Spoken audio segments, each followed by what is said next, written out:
TNPSC வினாவில் தமிழ்நாடு அரசு பணியாளர் தேர்வாணையம் group and deputy collector DSP போன்ற பதவிகளுக்கு எடுக்கக்கூடியதில் பார்த்தீங்க அப்படின்னா வாவு சிதம்பரம் பிள்ளைன்னு சொல்லி ஜாதி பெயரை போட்டிருக்கிறாங்க. வாஞ்சி ஐயர் என்று ஜாதி பெயரை போட்டிருக்கிறாங்க. தமிழ்நாடு அரசு 2021 ஏப்ரல் 5ஆம் தேதி பள்ளி பாட புத்தகங்களில் தலைவர்களின் பெயருக்கு பின்னால் ஜாதி பெயரே போடக்கூடாது அப்படிங்கிற மாதிரி சொல்லி பள்ளி பாட புத்தகத்தில் இப்போ எங்கேயுமே தலைவர்கள் பெயருக்கு பின்னால் ஜாதி பெயர் கிடையாது. வாவு சிதம்பரம் பிள்ளை இல்லை, வாவு சிதம்பரம் தான் இருக்குது ஸ்கூல் புக்கில். மாயூரம் வேதநாயகம் பிள்ளை இல்லை, மாயூரம் வேதநாயகம் தான் இருக்குது. ஊவே சாமிநாதன் ஐயர் இல்லை, ஊவே சாமிநாதன் தான் இருக்குது. வாஞ்சிநாதர் ஐயர் இல்லை, வாஞ்சிநாதன் தான் இருக்குது. அப்படி இருக்கும்போது பள்ளி பாட புத்தகங்களில் நம்முடைய தமிழக அரசாங்கம் ஜாதி பெயரை ஸ்கூல் புக்கில் தலைவர்கள் பின்னாடி பெயரை போடக்கூடாது சொல்லி அந்த அளவுக்கு பண்ணிட்டு இருக்கிறாங்க. மிகப்பெரிய ஒரு சீர்திருத்தம். அதெல்லாம் வந்து பார்த்தீங்க அப்படின்னா அனைவரும் சமம், ஈக்குவாலிட்டி, சமூக நீதி அப்படி சொல்லக்கூடிய நம்முடைய திராவிட மாடல் அரசாங்கம் நடைபெற்றக்கூடிய இந்த காலத்தில் அண்ட் 2 மாதங்களுக்கு முன்னால் கூட நம்முடைய உயர்நீதிமன்றம் பள்ளி மற்றும் கல்லூரிகளில் ஜாதி பெயரை நீக்க வேண்டும் அப்படிங்கிற மாதிரி சொல்லியிருக்கிறாங்க.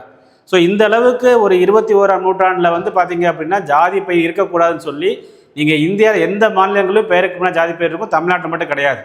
அந்த அளவுக்கு மிகப்பெரிய ஒரு சீர்திருத்தத்தை தமிழக அரசு கொண்டு வரும் பொழுது நம்ம டிஎன்பிஎஸ்சி வந்து பார்த்தீங்க அப்படின்னா ஆன்சர் கொடுக்கும் பொழுது வாவு சிதம்பரம் பிள்ளை, வாஞ்சி ஐயர்.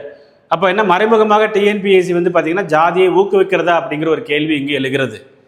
ஜாதியற்ற சமூகமாக அனைவரும் ஒரு சமமாக இருக்க வேண்டும் அப்படின்னு சொல்லி உயர்நீதிமன்றம் சொல்லியிருக்கிறாங்க, தமிழக அரசாங்கம் சொல்லி. இந்த சூழ்நிலையில் தமிழ்நாடு அரசு பணியாளர் தேர்வாணையம் தனது கொஸ்டின் பேப்பரை ப்ரிப்பேர் பண்ணும் பொழுது தலைவரின் பெயருக்கு பின்னால் பிள்ளை, தலைவரின் பெயருக்கு பின்னால் ஐயர் அப்படிங்கிறத வந்து பார்த்திங்கன்னா தவிர்த்திருக்கலாம்.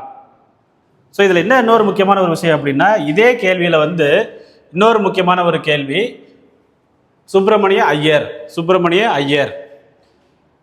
அடுத்து ஒரு கேள்வி பாருங்க, முத்துலட்சுமி ரெட்டி.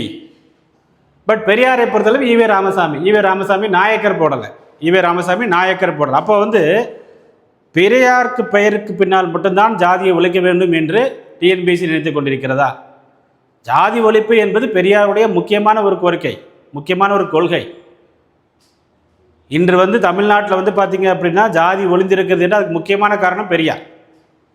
அப்போ அவர் பெயருக்கு பின்னாடி மட்டும் ஜாதியை ஒழிச்சிட்டு முத்துலட்சுமி என்பவர் பெயருக்கு பின்னாடி ரெட்டியாரை போட்டுக்கிறீங்க, வஉசி பெயருக்கு முன்னாடி பிள்ளையை போட்டுக்கிறீங்க, வாஞ்சிநாதன் பெயருக்கு முன்னாடி ஐயரை போட்டுக்கிறீங்க.